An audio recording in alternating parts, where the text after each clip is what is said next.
Morning.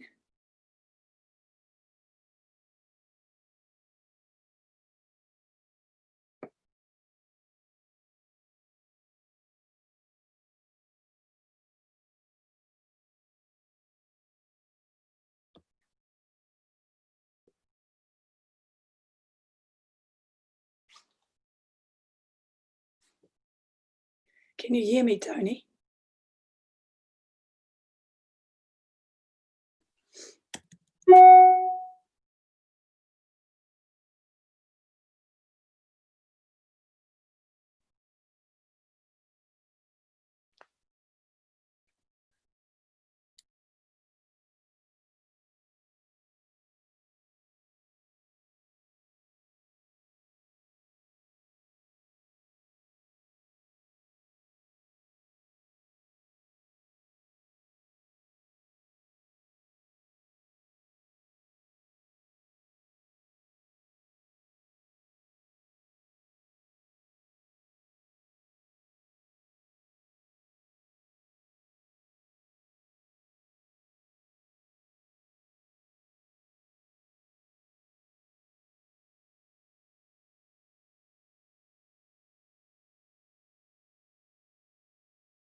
with a small karakia fund. Me noi tātou. E o ngā manu, a tēnei te whakamoima tutu ki a koe mō tēnei huhu ngā mātou, a arahina mai ki au ki te tika ki te ponu a mātou. A tuko a mai tō wairua tapu hei manaki, hei awhi he tiaki hoki a mātou, anei mātou e tōhu nei mui tō aroaro, ka tuku I tēnei ngui, I rongo I tingo tō mātou kai whakaore Ukraiti. Amen.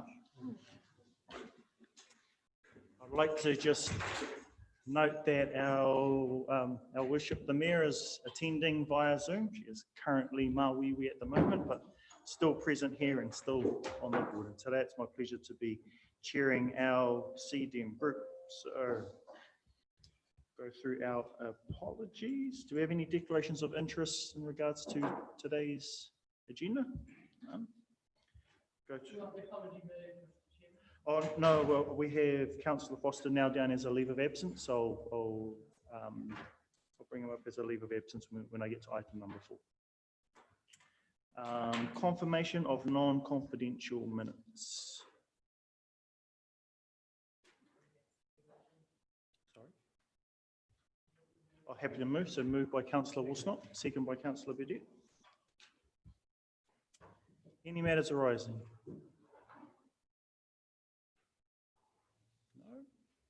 Okay, oh, sorry. Oh, no. All right, great. Page 13, action sheet. Oh, sorry. Can I make a comment through Yes. the chair, just in terms of the action comment there that doesn't reflect what action was taken in terms of resource reallocation. It was that we went through COVID at that time, so everything got put on hold while we focused work while supporting our civil defence response. Just a note on the action. I do just want to note when I was moving the minutes, it was for February and for June. I wasn't moving them separately. So, any other questions in regards to the action sheet, page 13? Right, page 14, governance work plan. Extensively large governance work plan there, Whānau. Okay. Number 4, leave of absence for Councillor Foster. Does this need to be moved and seconded as well? I don't think so. It's just noting the leave of absence from Councillor Foster. Number 5, acknowledgements and tributes. I do want to make a special acknowledgement to Penny Shaw, who's for her 30 years of service to our civil defence and emergency management. There will be a celebration of sorts for Penny, but today actually marks her 30th year of contributing to the space. So I think that it's very, yeah, it's a long time. Often we have to rely on a lot of our PO in our community who commit themselves to responses and commit themselves to our region in these difficult times, when we're experiencing difficult times. And Penny's been a stalwart for the last 30 years. So I do just want to commend Penny for her service, and I look forward to the celebration that we'll have in the future for Penny. Right, no public input and petitions, no extraordinary business, motions, notice of motion for adjourned business. Yes. I have a question in respect to the work program, and just that it is, whilst it's small, just heading into the summertime season, is there any concerns being that it has got a small kind of amount of work on it scheduled wise, but I just wasn't sure. We're not covering off something, be it, I don't know, droughts or fires or those types of things. So is that something that is considered in a work plan space, or just business as usual? I mean, as I said, we've got a small, but they're big topics. They're not necessarily small, but just that was my query when I saw that. So is it big enough to cover off the summer season? Through the chair, so this is with regard to the governance work plan. So there, when we go into the new calendar year, there's going to be a whole new work program that will be put in place. We still have the actions that we're progressing from the last review that we undertook. The team have just organised a cold debrief of COVID, so there'll be work coming out of there in terms of reviewing and updating our plans. Plenty more on in the space that was covered in that last review that we did with the work program that organised short-term, medium-term and long-term priorities.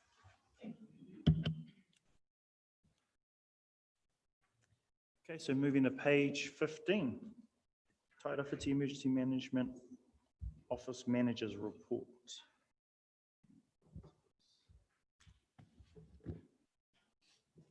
Mr. Nixon or Mr. Wilson? So through you, Chair, both of us will probably speak to the report. For those of you who haven't met Phil, Phil's been the Acting Civil Defence Emergency Manager for the last 4 months. While we've been recruiting for that role, our new Civil Defence Manager starts on Monday next week. So that's Ben Green. He is starting with us next week. So we'll be introducing you to him once he's on board. But Phil has been doing a stellar job in the role and has been working in civil defence for the last couple of years and full-time since COVID effectively. So we can take the report as read unless there's any questions on where our management report is. Take the report as read. Do we have any questions? Councillor Burdett, then councillors. Oh, sorry, Councillor Burdett's moving.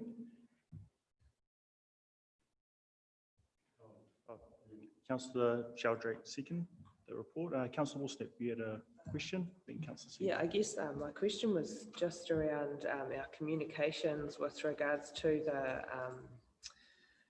Hikurangi response plan. Obviously, having had to have been parked up a little bit with COVID events overtaking things. Just have we managed to, I guess, make it known to those people who were probably imminently expecting to do all sorts of things that that it hasn't gone away. We've got this big body of work that's probably still needs to be rolled out yet. I understand we've done a lot with schools, but we haven't got much beyond that from what I can see. How we envisaging we communicate that with our community, because we do still have that big pile of work that we've done that we plan to use that was kind of overtaken, but is still on the work plan, obviously. Kia ora. Yeah, so our work plan was put on hold. What we're doing now is we're working with schools and local businesses and communities. We're probably doing about 3 a week at the moment of businesses or schools coming to us saying, can you come and talk to us? So we've been through a lot of those, and we're just working through the plan now of getting up to the coastal communities. We were trying to put through, but they had school holidays and a few things coming up for them. So we're working through a work plan now to get up and do a bit of a roadshow with the communities just to discuss that Hikurangi response plan. Supplementary to that, in terms of not so much advertising, but communicating if you're not a school or a business, just for the wider public, I guess. Is there anything planned along those lines? I've had a little bit of feedback from people who didn't think that things were happening, and I knew that we're doing stuff in schools. I wasn't aware that we were being, responsive if businesses wanted something. Do we have anything like going in the paper, or how do we?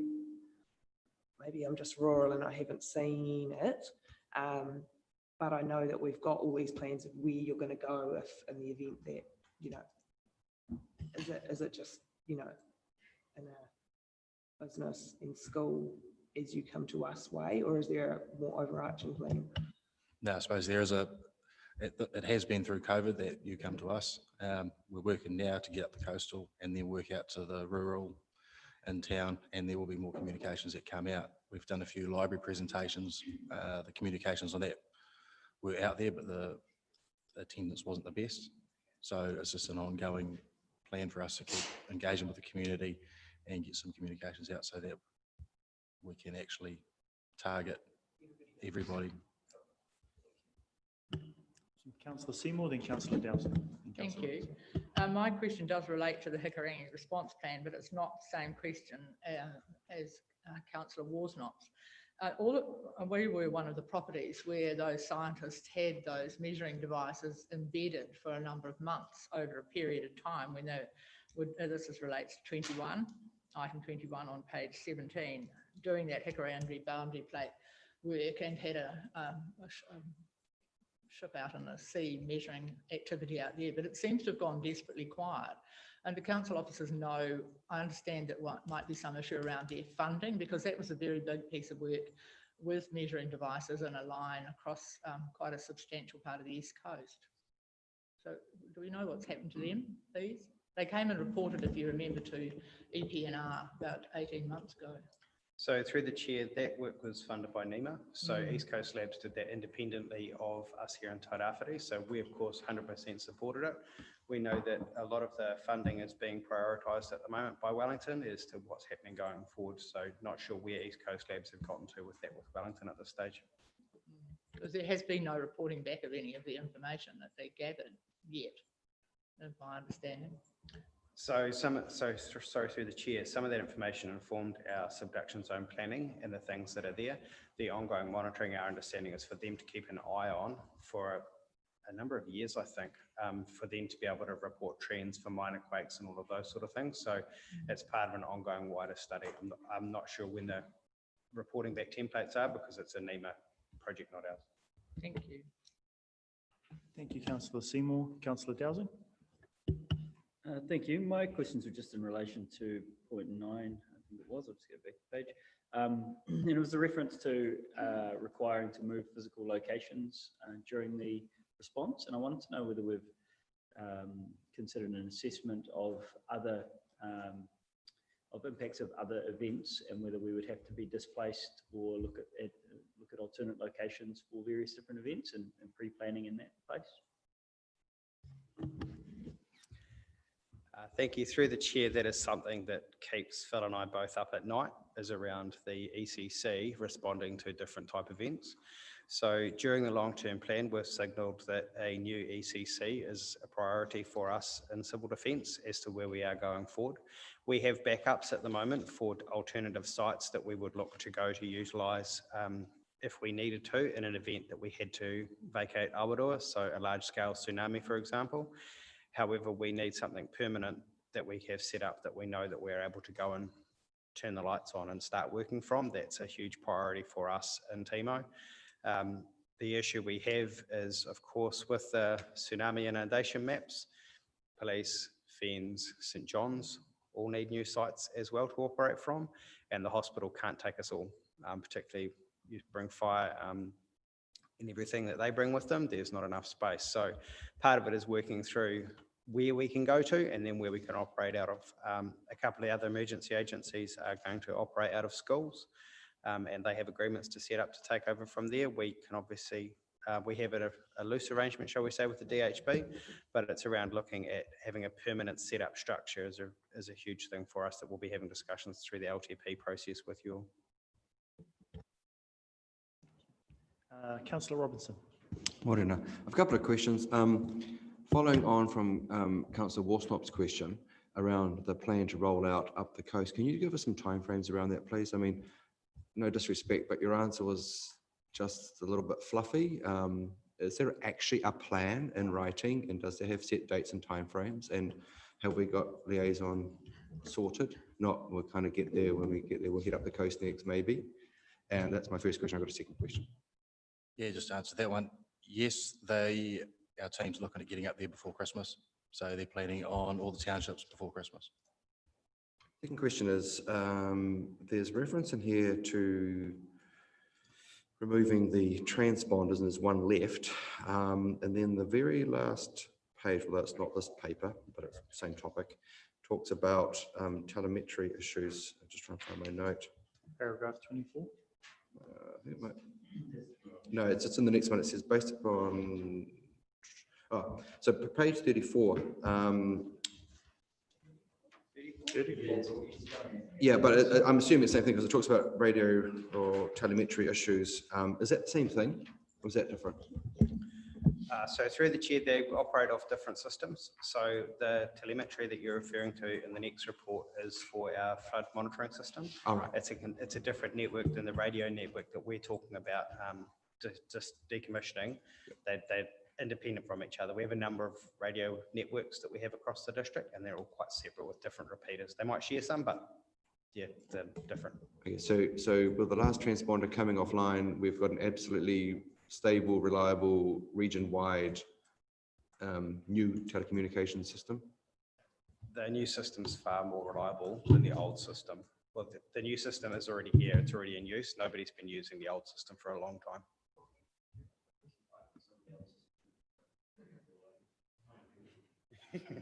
Councillor Faulkner, then Councillor Brown.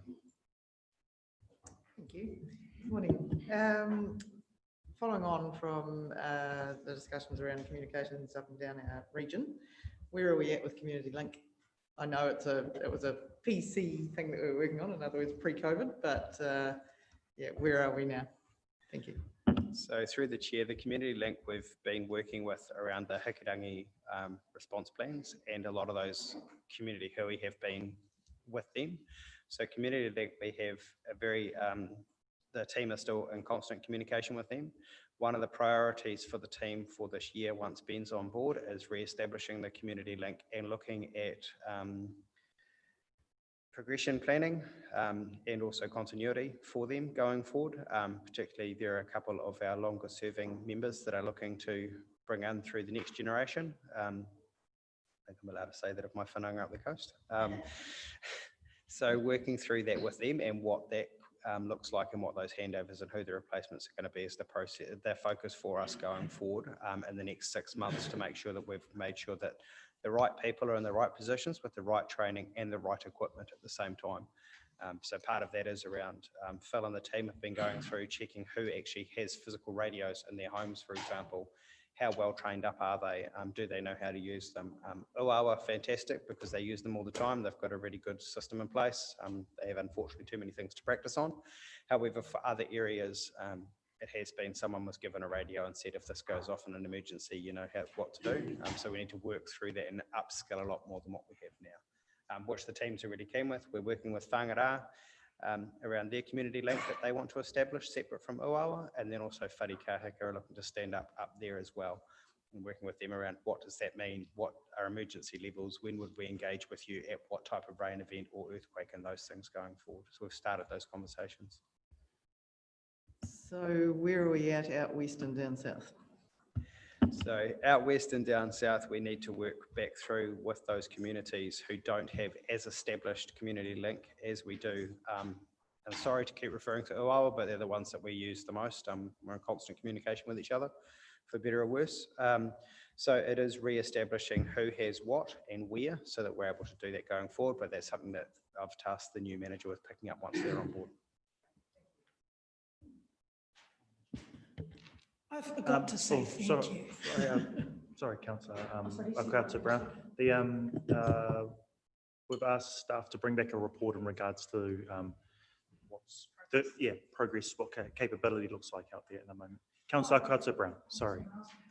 Oh, that's sorry. No, I just was thinking I didn't say thank you up front and first. So Phil, thank you so much, and David and team, for all the work that you have been doing in this space. And overarching all this, I keep thinking, are we prepared? Like as a region, how prepared are we for any emergency currently that could come at us? Because COVID, was a very, well, not unprepared, but it was very, different for anyone in this world to have to deal with a pandemic. I never thought in my lifetime I'd live through one. So I'm grateful I'm still alive, of course. But one of the key focuses through your report, you mentioned a little bit, is the welfare of our most vulnerable. And one of the biggest, phone calling to me is around the homelessness issue, and dealing with those most vulnerable who all of a sudden we were managing to get them somewhere off the streets into a space. But in the paragraph number 7, it notes that, it wasn't our original intent. So I'm wondering, in that space of what we had to do to enable and provide manpower in respect to all of that which was going on, is that now part of the team's expectation? Like, will the community expect CDM and the TMO crew to provide that, to do that again, or with those linkages you made when you talk about the existing relationships and new ones, have you managed to be able to give that off to a welfare group, if you like? I know that you undertook a whole lot of extra work because of that. So I'm just wondering, at the resourcing, we're talking about a report coming back, but homelessness continues to be a concern around civil emergencies and care for the most vulnerable in our region.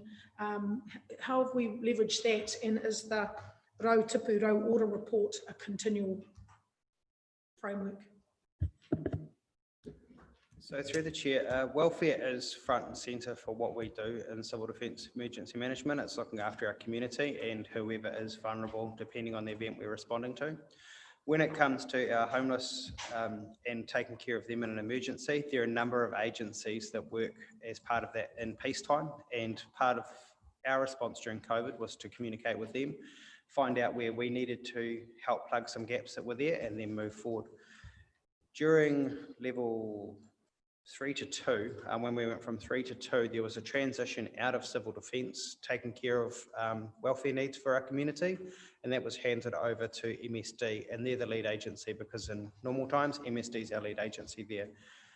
It really does depend on what the emergency response is, but one of the things that the lessons learned from COVID will show is we were able to stand up a whole new infrastructure when it came to supporting our communities really quickly during that period. So the partnering with Toitu Tairāwhiti around welfare packs going out, the infrastructure back of house that we were able to put in with reverse logistics for welfare needs, getting bulk goods into region when you haven't got supermarket access and all of those things through our Bid Foods contract, and all of that has been the enduring stuff that we can roll out again through resurgence planning or anything else going forward. So that's probably been the biggest lessons that we have ready for looking after our community in another response. So how do we make that the new norm for those people, and respect that often people have said we've done all this work to keep them well and safe during a civil emergency, and then they go back to the streets? I mean, I'm just, the work that was done was quite considerable and amazing and awesome, and thank you. But how do we leverage that to be something that we can just see as we don't respond or react in a crisis, we actually care all the time? I know it's not our job entirely, and you've named off who it's part of that, but can we put pressure into that space to make that the new norm for everyone? So through the chair, just in terms of that, the Rau Tipu Rau Order sets out the kind of recovery aspects as well as some components around response that we learned as we were going through, which has identified what you're talking about as one of the key priorities. So it's up to the agencies that are involved that are key leads to that to come back with a plan. So the governance group are meeting next week to report back on the actions and the progress that's been taken under those key priorities. If I might just was quickly looking forward in our resident satisfaction survey, we did ask our residents around how prepared they felt they were, because it was one of the first questions you led with was how prepared are we? And 9 out of 10 of our residents said that they felt that they were prepared enough to manage for 3 days without being able to access any facilities, so they had enough food to survive for 3 days, which signals that our community has a good sense of what they need to do to be prepared. And I think what we saw through COVID and the response and how our community kind of banded together and listened and worked together also demonstrates our resilience. Thank you. If there are no other questions, the report's been moved by Councillor Burdett and seconded by Councillor Sheldrake. All those in favour? Against? Carried. Page 20, Civil Defence Emergency Management NEMA Update Report. So through the chair, there's ordinarily I think we would have Mr. Andrew Hickey here that would talk to this. They are going through a number of significant changes, or they are going through significant changes within NEMA in terms of leadership, but also rethinking around how the regional partnership unit operates and how they operate within regions. And we're likely to see more changes as we move forward under the new government. Things to note in this, we've kind of presented a high level around what tranche 1 looks like in terms of changes to the Civil Defence Emergency Management Act. And I thought what I might do is just outline a bit more about what they mean, because there are some in there you might be wondering, well, what does that actually mean? So essentially in terms of the one around the controller, the current act isn't explicit in terms of the local controller, i.e. that would be Dave, in terms of coordinating response to emergency management. It's oddly quite silent on that. So the changes proposed are to make it clear that the local controller is responsible for coordinating the on-the-ground response and directing personnel in our area. And in terms of, there's other components in there around, like, so for unitary authority, we are the administrating agency, but in other areas, what the Act is doing is saying it's not going to give any, what the proposed changes are saying, it's not going to give any preference to regional councils, but areas can decide which council they may choose to have it as the administrating authority for civil defence. The further changes proposed that alternate controllers and recovery managers can be redeployed or used across New Zealand, so it enables them the resources and the skills to be shared nationally if there are emergencies. There's also protections, which is really good, around those that are volunteering in the emergency response to have the same protection from civil liability as do our civil defence staff, which has kind of been an issue for us, well, is an issue currently. I think one of the things that I don't think we've mentioned or captured in the report, but it's worthwhile mentioning, is that the tranche 1 changes are proposing that SEDM groups, i.e. council in this instance, will be required to publicly report to the community on their plans, their performance against their group plans, and the finances or expenditure in there. And that we would set out shared emergency management services agreements as to how we would deliver emergency management in or across region. And there would also be regulation making powers for penalties on civil defence emergency groups if we do not comply or meet our performance targets. So I think that's quite critical for us to understand, that there's going to be stricter, more kind of tighter and a greater lens over how civil defence emergency groups are managing their operations. There's further work that they're going to be undertaking, it's mentioned in there, in terms of incorporating iwi perspectives and consultation and emergency management. I think it's quite a light touch. It's looking at civil defence emergency group participation in the coordination executive group, which we already have. So it's yet to kind of say whether there's going to be some kind of co-option onto a group level. So I thought it was probably put it to just outline some of the other kind of the detail that's sitting behind tranche 1 proposed changes. There's not a time frame in terms of when that will come into effect, because of COVID and everyone's kind of occupied in that area, but I'd imagine that this would start rolling out in the new year. So, thank you, Ms. Just any questions? I do want to note that this is a thing that's occurring externally from our council, right? But I mean, are there any questions around our table? I did want to ask. I did want to ask a question in regards to, say, the sharing of controllers. Is that because we already do that, right, across our country?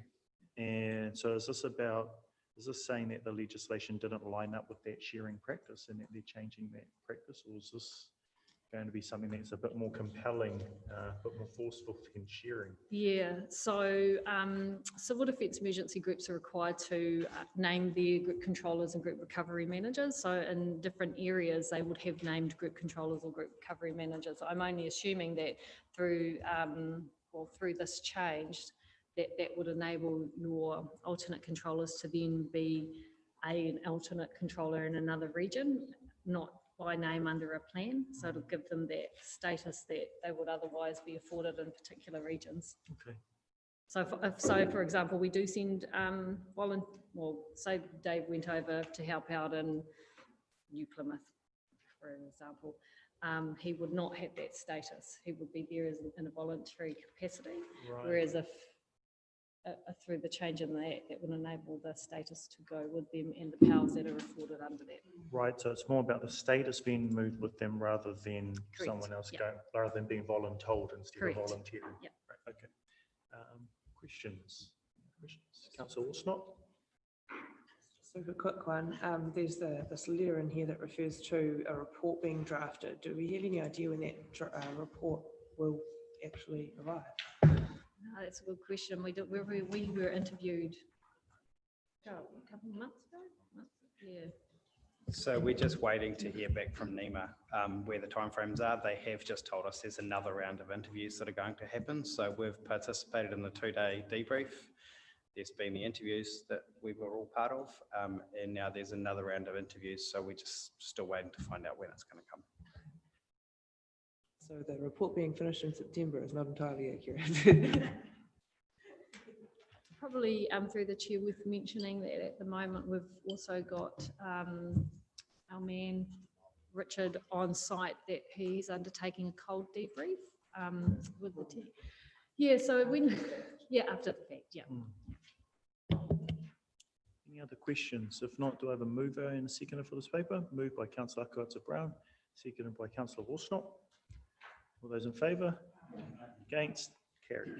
Okay, page 25, an update of flooding risks and issues in Tairāwhiti. Mr. Wilson. So through the chair, this report is in response to a lot of the lessons learned, shall we say, from what happened in Edgecombe, then going back through some of the recommendations that reports were made as to what could have been done better in the Bay of Plenty. And they're looking to see, first issue for us was the reason for failure that happened with them. Was an asset shouldn't have been where it was on the bank. So we went straight out and had to make sure that we had nothing similar. We had one which was moved within a few weeks of us realising it was there. And the second part of it was going around and looking at our flood warning manual that we have. So our team run 24/7 around flood control. So we have 24/7 somebody on call for heavy rain events, which we have multiple per year. We have a very thick manual that we've gone back through and re-updated. What the manual does is, as river levels rise, there are warning indications, and they've been built up over decades around what will happen if the Waipawa River, for example, the site we use around that one is up at Kanakanai. And if that gets up to, say, I think it's 9 metres, we get a click on all of our phones and an email around manning the flood warning office. As it gets up to 12, we have to start looking at whether or not we're warning people to move. We get to 14, we're starting to move people out. So it has escalations as it goes up through. What we've done is looked at what happened at Edgecombe, gone back through, reviewed that manual to look and see where we would want to make changes from a response for our staff, but then also looking at where do we have enough information to tell us where we need to know things, and then looking at the upgrades to the Waipawa flood control scheme, but then also this is across our whole district. So we have metering sites on most of our major rivers, so we know when they're coming up. So working through that and then looking at it. So we refreshed the manual, then we went through and had a look at a lot of our assets to make sure they were still fit for purpose, where we had some critical assets where, and critical is if it fails, then we have a very large problem quite quickly. Checking to make sure the conditions were still okay, and then having a look at some of our, shall we say, problem children, like the Tauwhatanui detention dam, making sure that that work, getting that fit for purpose, but then looking at future improvements as part of the Waipawa catchment plan that we have there, but then also looking here in town as well as to some of the issues that we've got. So this is to update the committee that post-Edgecombe, you received this report. This is the ongoing work that we've done since receiving that report. Thank you, Mr. Wilson. Councillor Cranston. Yeah, thanks for that. The assessment, of course, is on impact of water, but is there any possibility, or has there been any impact of logs assessment? You know, you get a nasty corner or something, and the way the logging's coming down and the floods and that, you know, you could bust out a riverbank corner pretty easily, and the impact on town, of course. So, I mean, I think impact of logging and what is happening in our rivers during a flood needs to be part of this assessment. So through the chair, part of the work that was undertaken by the flood monitoring team was looking at where we have low-hanging assets, so bridges or areas where we know that we could get bird's nest developed, which can create issues. The best example for everyone, of course, is Wigan Bridge up at Uawa.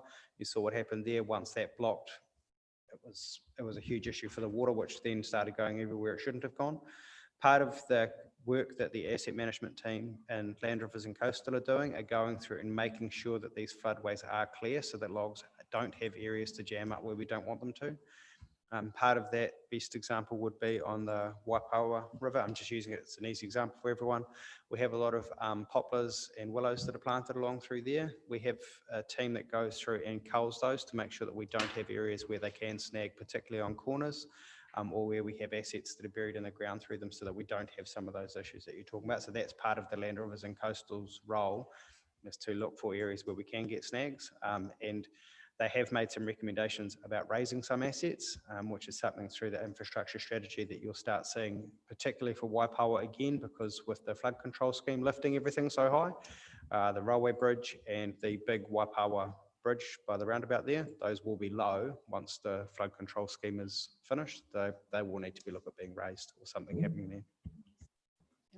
If I may mention through the chair also is that part of when we come to reviewing our civil defence emergency management group plan, and there has identification of hazards and risks, and it was mentioned that we would need to incorporate any woody debris in there as a potential hazard or risk, which isn't currently in our plan.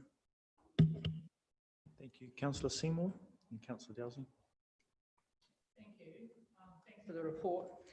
On page 30, can I ask, is that proposed cut to potentially add greater protection to Patatai, was that allowed for in the current work on the stop banks and upgrade and costed? So through the chair, the Whakahu stream realignment is part of the works that we'll need to undertake through the Waipawa flood control scheme. It's got a provisional sum that is sitting there against it. So it'll be as we go through and do that work, making sure those provisional sums are right. There are a number of assets along the Whakahu stream that we'll need to remove. When I say assets, landowners have put those in there. So it's around making sure that those are still safe going forward. But that cut's quite important because as you can see from that photo there, there's very little width to the stop bank through there, so it is a concern if we don't undertake that work. And just an observation, councillors and others would be really interested, if those people haven't used it previously, to look at the GDC website that provides the information that Mr. Wilson referred to earlier on river levels as they rise in a rainfall event. And it is really useful and it's updated every hour. And I look at the Uawa one all the time, and we're really lucky that it doesn't go out often unless your internet's gone out and the power's gone out when you can't look at it anymore. But more people should know how really good that website is and how regularly it is updated. And just as Mr. Wilson's referred to, the stages at which activity need to take place as the river levels rise is really interesting that you can follow from home. So thank you for that. Thank you, Councillor Seymour. Councillor Dowsing. Thank you. My question was around the same point around Whakahu stream. And I just wanted to know whether I know we do, when we submit our resource consent, consider the habitat value and what is required to change when we do that cut. Do we look at opportunities to improve that when we're doing this? Because I'm assuming it's a reasonably, from the looks of it, a reasonably low value habitat at the moment. Through the chair, habitat restoration through there is not something we're looking at from a flood control scheme point of view. If we put anything in, it's going to get taken out when it gets filled up. So it is a low value stream the way that it is at the moment. It's not something that we'd be looking to plant or create anything in there due to the fact that we don't want anything that'll snag effectively, as I was talking to before. So we try and keep things out of this floodway. It's a heavily modified area as it is. However, as part of our resource consent, we do need to make sure we have fish passage and other ways for things to move up and down through there, but it's not something we'd be looking to restore. Yeah, no, it's the consideration is around, is it going to continue to be grassland either side, and is there going to be any planting in the bank area of native grasses or any of those kind of things that encourage habitat, but understand if it's not something we can do. Thank you, councillor Dowsing. Councillor Sheldrick. Thank you. Just on the same thing, how long is that, David? That cut proposed looks long on here. Through the chair, I think it's Roughly. 800 or 900 metres off the top of my head. I'd have to check with How Joss. far? About 800-900 metres, maybe that cut. Wow. You? Oh, Councillor Burdett. Microphone, please. Well, I understand the importance of the city, Ormond, Te Karaka, and the surrounding areas. And when we go a little north to Tolaga, there are flood protection alarm systems in place there. Going north, in terms of the Hekuai River, and further up, we've had, as you well know, very serious flooding. What does the council intend to do in the future in terms of warning people as to what's happening? Because normally it's the telephone and farmer to farmer, or just people tapping each other on the back and saying you better do something about your stock. But flooding is a major issue in the northern area. When we have a good one, we have a beauty, and it causes immense damage. In the past, I don't like to refer to it, but we've actually lost people. So where's the council on this one? So through the chair, we have monitoring sites at all of them the whole way up. So I'm just Mangahoini, we have Waiapu, we have Krakatu Whiro, we also have, I can't remember the name of the river, Waikura, sorry. But we do have warning levels for each of those as they come through. In the far north, particularly the likes of Waikura, Te Araroa, they can have a couple of 100 mils of rain up there and the bottom paddocks get wet and they carry on. And I don't mean that to sound so flippant, but it's, you know, we'll have the alarms go off. I'll ring people up the coast and I'm like, yeah, it's a bit wet. If we have a couple of 100 mil down here in some of our catchments, particularly the Waimatara in the same time period area, we would have a huge problem straight away. But those catchments can handle those big rainfall events. So in the last 5 years, I can't remember the alarms going off for Waiapu. I know we've had some big events, but the alarms, the river, the size of it, it can handle those volumes going through on most of those flats. So we haven't had anything go off on that. And that's right by the township, is on the bridge there, is where the monitoring system is there.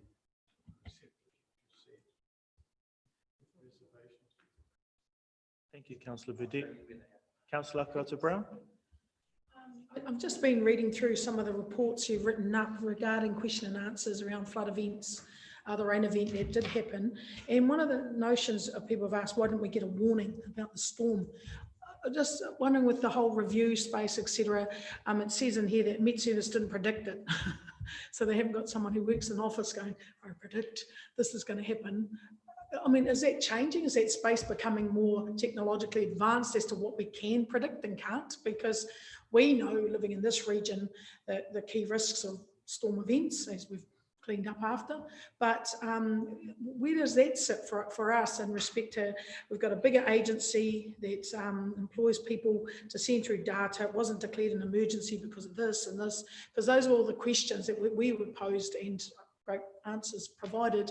But is that space changing? Are we going to be given a lot more intel technology wise? I'm just interested because technology is advancing, of course.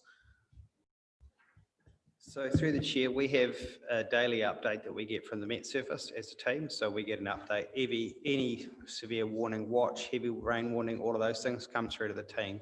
And we have internal escalation levels for when teams start monitoring and updates come through. If we get a heavy rain watch, whoever's on duty will send through what it is and then what the predictions are for that.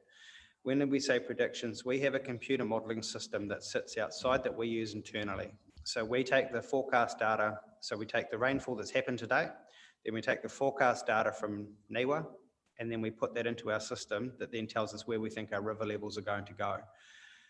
It's constantly changing depending on the weather event that we have, and a lot of it comes down to the experience of the team as to where we think things need to move or not. The last events that we had in June, July this year in Uawa, the computer modeling was saying everything was dropping, and we were sitting there going, no, it's not, it's still going up, still going up. So the computers can only tell you so much when it comes to the weather, and then it does come down to the experience of the team and around the community and where our comfort levels sit with those things. But for that event, the models and the forecasters were telling us, don't worry about it, don't worry about it, don't worry about it. The whole time we were watching the rain level go up, up, up, and going, no, I don't care what you say, it's still raining, we're going to start moving. So, but that can happen. That happened at 11 o'clock at night, between 11 and 4 in the morning, that's happening. So you haven't got eyes on it, you can't see what's happening. So the technology's come a really long way, particularly with the Arrows forecasts. And for a lot of events, Joss and the team in particular are really good at saying forecast is telling us that, Arrows is telling us this, experience is telling us it'll actually get to here. And that's what we've started to work a lot more on. So that's like where this whole debate of climate change action, mitigating that, because we're not given, as you say, reports are saying something and we're looking out window going, well, I don't know. So does that give some more, does that give us something to to pose to them in this space we're talking climate change? Is that a bonus? So through the chair, part of the climate change effects are the June, July events were all northeasterlies. We should have been getting southerlies at that time of year, is what we would all expect living inside Awhare. It's southerlies, it's winter. We had warm nor'easterlies sitting there just dumping rain on very specific locations, which started to show us exactly what we knew was going to happen, and the Hikawai immediately came up. So it's those things that climate change has started to look at where big rain events are happening and where we're starting to get rain from at different times of the year. Our peak season for that is, of course, January, February, March, when you get an ex-tropical cyclone come down. We don't normally see those in the middle of winter. So it is part of the ongoing change in the weather cycles, and then putting that into our systems and computers and actually seeing what that modelling is going to keep getting updated and keep changing. But it's the weather, it's pretty hard to manage and predict. Sorry, and if I might just add to that through the chair, is the very reason why we encourage people to have more than 3-day supply at home, because while it is subject to human interpretation, there is always error in that. So while, the role of civil defence is there to support and enable the community, it is the community that forms part of the civil defence. And so a key part of this is around education and awareness. And by and large, the townships know when the weather pattern is such that not to go driving around, or that there might be a flood. And I think it is that key role around educating and being prepared if you need to kind of hanker down, and not put all your eggs in one bucket on the civil defence team that's going to solve everything. We can provide advice and we've got signals, but it is up to individual households to also be prepared. Councillor Worsnop, then Councillor Sheldrake, then Councillor Seaman. Thank you. My question's on page 32, point 12, Tikaraka Township. Just around what the level of service review entails. Does it encompass just flood banks, or does it also incorporate drainage? I've had some feedback, I suppose, from Tikaraka people who seem to think that a number of drains that are council owned are in desperate need of deepening. I don't know whether the drains that they're talking about are council drains, but yeah, will that review include an assessment of the drainage in addition to the stop banks? So through the chair, we're looking at everything out at Tikaraka. So there are some assets that are ours, there are some assets that are the landowners, and there are some mixtures in between. There's also some heavily modified parts of our system that we haven't consented to out there. So this is part of a review of the flood control scheme, because it does go all the way up to Tikaraka, but then also how the drainage system is operating out there does need a review, which is part of that program that we're talking about in the next LTP. Councillor Sheldrake. Thank you. Just under considerations on 33 at C, says there are possible insurance implications. What are we inferring? So through the chair, our insurances look at our Waipawa flood control scheme. They look at all of our schemes that we have at the moment and for what we're insuring for. The insurance market worldwide is a very difficult place at the moment, just given the climate change effects that we're seeing, the different weather events, but then also for looking at how we're going to ensure, and post EDGCM, there has been a review that's been signalled around our insurances and what levels we're able to insure for, and also what sort of damage we're able to insure for. And that's something collectively that'll come back through the insurance papers through audit and risk for you to be able to discuss those levels and what it looks like. But given post EDGCM, post the work that we're doing, there is implications for our insurance, and it comes down to the risk appetite that we have as an organisation. What do you want to insure for? And everything comes at a cost, and where that sits. But that's a further conversation to have at finance and audit and risk. Sorry. So fair to say premiums are just climbing. Through the chair, they're not going down. Thank you, Councillor Sheldrake. Councillor Seymour.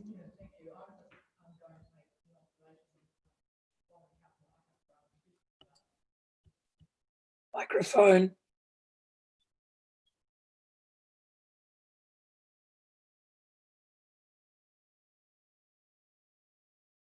Yes, so 2018 wasn't advised to be as great as it ended up, but it just happens where the storm event stops. And in the Waimoke stream river did not come out of its banks in Cyclone Bowler, yet it did in the Ngarapa flood, which was a couple of years prior. So we, and rural people and our townships are generally pretty prepared and pretty resilient and capable of, because they know they need to be. So in Cyclone Bowler, the hills got really damaged and our dams got overtopped, stock dams. And so that's, and yet in 2018, the Waimoke River came up and went right through the watersheds and all down the valley. So it was just, it's, you cannot predict with certainty, despite the best of telemetry and the best of information. We just have to be able to be prepared to care for life and limb, but encourage the public. And that's what our teams are doing, encouraging our townships and our community groups to be resilient and look after themselves, because you can't get from Gisborne to Tolaga in a heavy rainfall event. So that crew have to be really prepared and able to stand on their own 2 feet, which with support from GDC, they have for years. So we just need to acknowledge that we can't be experts all the time. Yeah, absolutely. It's an and, you know, it's that we utilize the tools that we have, all of them, including the technology, and then we also really want to make sure that our community are well informed and have the skills necessary. Councillor Robinson. Kia ora.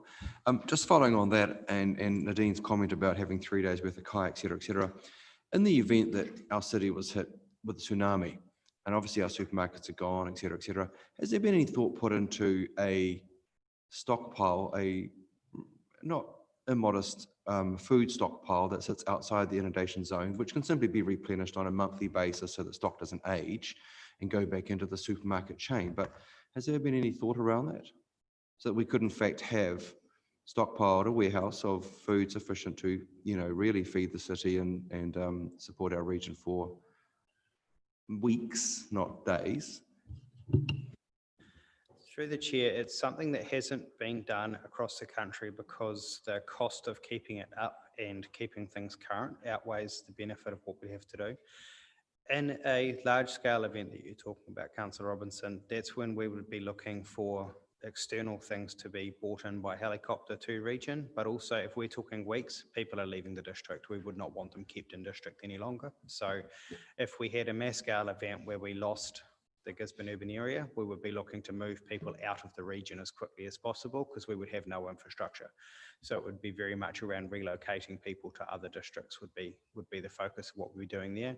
When it comes to bringing aid in, that's when we'd be looking for military assistance, and flying things in by helicopter would be the way that we would do that, because we simply couldn't stockpile enough for 38,000 people at a cost-effective way to have that sitting there. Have we actually investigated the potential realities of relocating? I mean, Christchurch wasn't relocated after their massive events. We have 2 roads out of this region effectively, and imagine in a significant earthquake event, probably those would be collapsed because they fall down when you look at them wrong. Is that really our option? Is that we're going to try and relocate our population as opposed to feed our population? And if you're choppering in food for 38,000 people, we wouldn't have enough choppers in this country to do that. So through the chair, this is where we go to military assistance, which is the Navy and the Army, around relocating people either through boats or bringing goods in and having them brought in by ship. but it is very much something, it really does depend on the event and scale of the event that we're responding to that makes it really difficult to plan for all of those scenarios. So the work was undertaken by Richard Steele, looking at which are the options that we would do around having different storage sites, but the reality is we wouldn't be able to have enough food and have that stored within region. The better option is to bring it into region and then looking at where the safest place to relocate people would be to after that. We have looked at different staging points for people. So for a tsunami, for example, looking at different staging points further away from the Gisborne urban area to then be able to take people out from there, but that would be our plan. And if I might add again through the chair, the purpose of civil defence is there to support the community, to enable itself. It's not about doing everything for the community. So it's really important that individuals and households are prepared as much as they can be. You know, if it was yes, there's a military aid, but, you know, imagine if there was something that affected the North Island, for example. It is really about households being able to be prepared and us providing the best support that we can do. But it's not practical for councils or civil defence emergency groups to provide those support packages of that scale to the population. It's not been done nationally, nor is it the approach that civil defence emergency management takes. Thank you. Any other questions? Councillor Cotter-Brown. I just pulled up the top tips for elected representatives. During COVID, David, you and I think we might have texted just in respect to an issue, but I just was wondering, during in a time of emergency, is there much expected of us as individual councillors, respecting that we will back all the work done by you guys and what you're doing, maintain cool, calm, confidence, in respect to emergency, run and hide? I don't know. I mean, I was just wondering, it says obviously just maintain relationship with you as far as the teamwork you do, and be aware of all the plans. But is there anything other than that that's expected of district councils? Because I get a text message telling me something and I remember posting it saying, oh, that was cool, I got this message, and my mates are going, oh, we didn't get that message. So I maybe won't post that again. But, you know, like in the event of an emergency, people get in touch with us, and as Nadine has said over and over today, individual responsibility for whānau and families. We've got to keep telling whānau they've got to be prepared as much as anyone, but people do reach out to us as individuals because of our role. So David, in the case of a declared state of emergency, no longer reports to me. He reports to the National Controller. And the CEDM groups are to be kept informed. The only power that is there is with the Mayor, and she has responsibility to declare a local state of emergency if the group controller so makes a recommendation to her.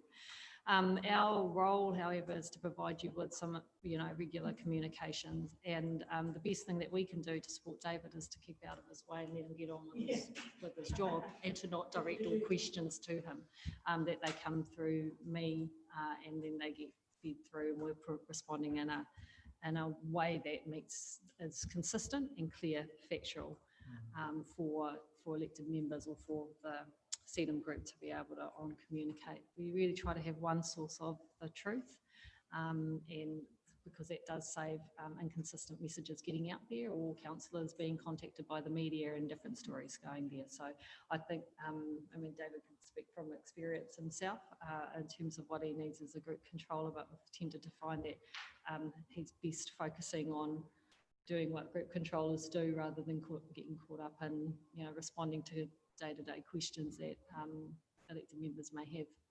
Thank you. I mean, I probably have asked this in another setting time frame, but I just wonder, with changing, reviewing, and all those, you know, things that come from central government, especially when they get elected, you know, would there be any changes to that space? Because the document in front of me seems to be relevant to what you just said. So if there changes, I'm sure you'll tell us. Thank you, Councillor Cotter-Brown. Councillor Seymour. Can I move the report, Mr. Chairman? Yes, moved by Councillor Seymour, seconded by Councillor Faulkner. Oh, you also want to speak? Yep, Councillor Faulkner. Just following on from Councillor Brown, of course, there are support groups in and around the GDC seeding group as well. So it's